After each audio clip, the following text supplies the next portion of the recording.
Could always just do one of everything. Oh, hello there.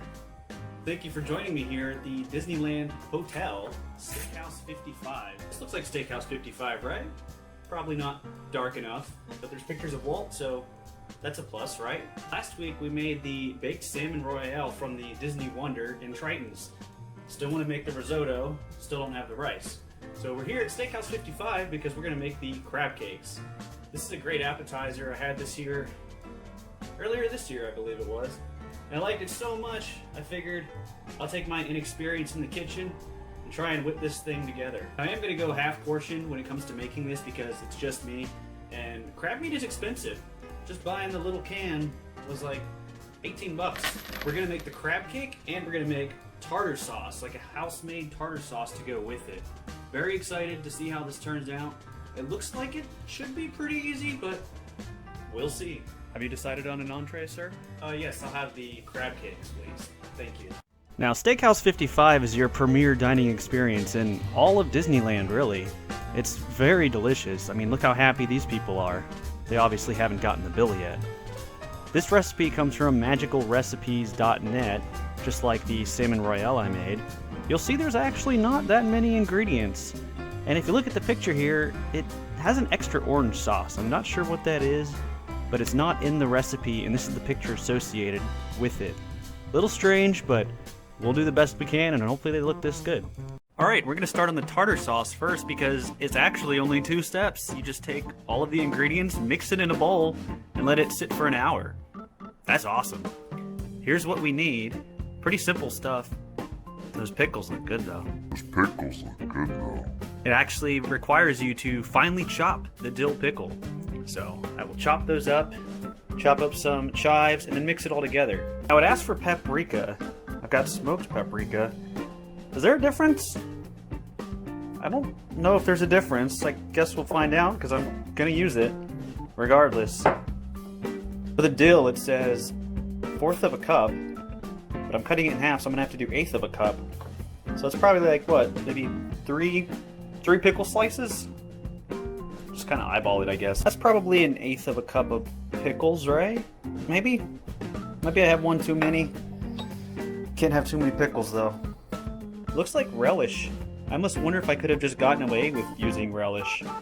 This is more fun though. Alright, we're getting somewhere. First 2 ingredients in there. We need 1/4 a cup of mayonnaise. I really don't want to put it in here, but I guess I'll have to.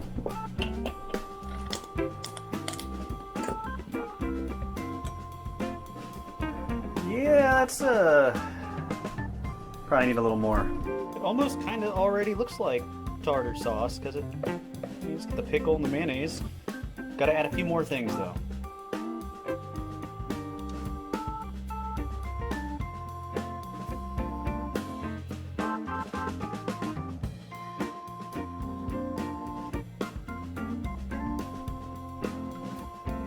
I must say, it does feel like everything's going a little bit too smoothly. I mean, that's it for the tartar sauce. So just threw all that stuff together, and we're just going to refrigerate it for at least an hour. I'm sure these crab cakes will take a long time. When I made the salmon royale, the beurre blanc, looks totally weird, and I'm pretty sure I made it wrong, even though it tasted good. No, this is just going a little too smoothly, I think. Something's not right. Alright, halfway done. Now we're just going to throw this in the fridge and start the crab cakes. And here we are for the crab cakes. This is all you really needed. This actually sounds like it's going to be pretty easy to make. For the most part, we're just going to mix everything here. So this is what I got as far as crab meat goes. This is all that they sold at my grocery store. I think it's like in a little can or container. Knowing how quickly seafood can go bad, I was really surprised to check this thing out and see that it's actually good until March of 2021. So 1 whole year, you can keep this. That's good to know. Maybe I'll just stockpile them when they're on sale or something. Let's start by opening this up, because I'm kind of curious. Oh, so it is a can.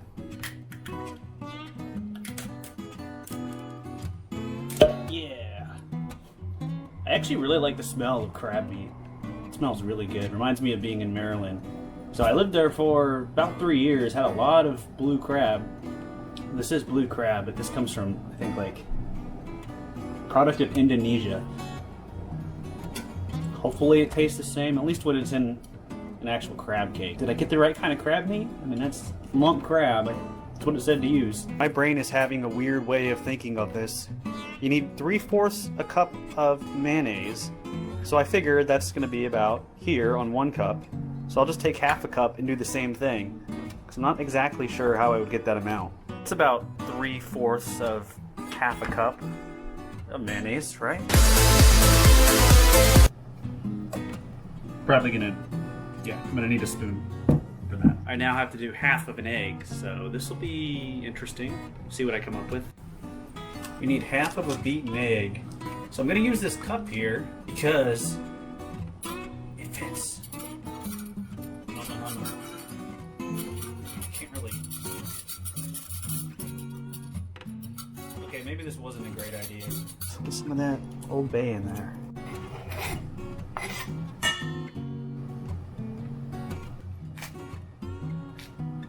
Alright, we're really getting there. This is actually not taking all that long to do. After this, we're going to add in the panko and the crab meat and just kind of work it from there and form little cake balls. I'm feeling good about this one. It says to gently fold the crab meat into the batter and be careful not to break it up. I'm just going to kind of pluck these out one by one because there's like liquid at the bottom and I don't want that to go in.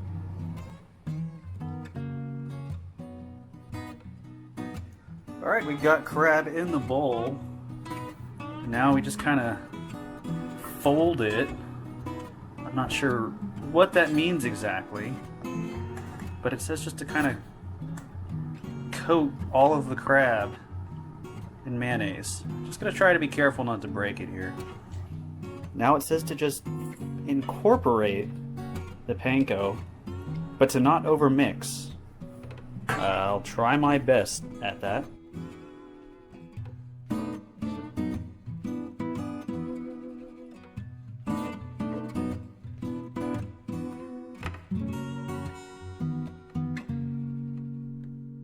There we are. Crab cakes. Some of them were easy to form, others not so much. It doesn't tell you how many it makes either. So this is more than I was expecting. Definitely a lot of crab cakes. Luckily I can refrigerate the leftovers. So next we're gonna throw them here on the pan. Gotta heat up this oil and we cook them for 3 to 4 minutes on each side. And that's it. Now, just to get an idea how the tartar sauce turns out, I got some Fisherman's Wharf here, and we'll compare it to the stuff that we made from the Steakhouse 55 recipe. The thing that's strange though is looking back at the picture, the tartar sauce is white. What I made has kind of got a dark or like a light reddish pinkish color to it. Maybe I added too much sriracha or cayenne. Not sure why that is, or maybe the picture's just outdated. But we'll try it with that and with this just to see which one's a little bit better. Let's hope that they stay intact somewhat. See, this one's already falling apart.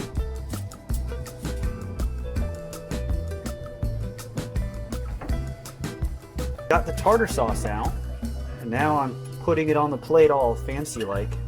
Kind of how it is in the picture, because after all, this is Steakhouse 55, and we don't cut corners here. Now it said 3 to 4 minutes, and these are definitely not ready to be flipped. Maybe I made them a little bit too thick. Not very sure why or what, but guess I'll just keep an eye on them.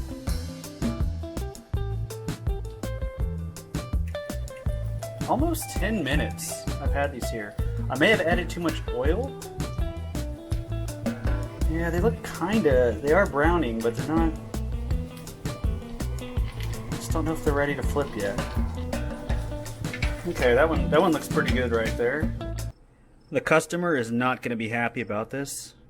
Only one of them stayed completely intact. That one. Those are pieces from this one. That one kind of worked, and that one just... yeah.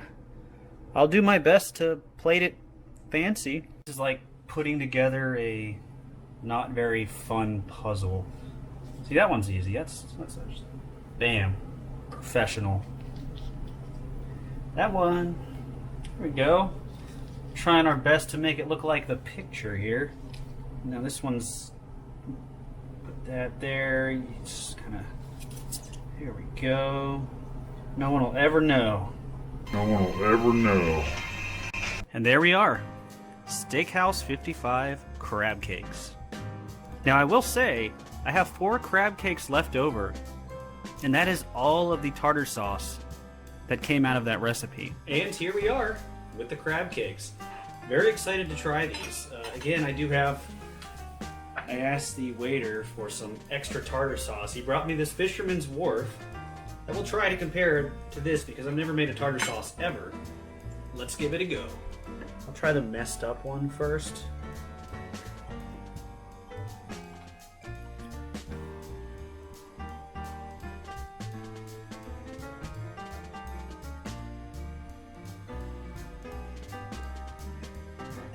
Another bite of that. That is shockingly good. I can't believe I made that. And the tartar sauce. This is, wow. Yeah, everything turned out exactly like it should. And seeing it now, it all seems legit, like you would order it at a restaurant. My only complaint so far is that I wish there was more tartar sauce. Again, I'm a fat kid and I like my tartar sauce. I'll get a bite of crab that hasn't been touched by the sauce I made. Try it with this one. This Fisherman's Wharf tartar sauce. There we go. That's a bite right there.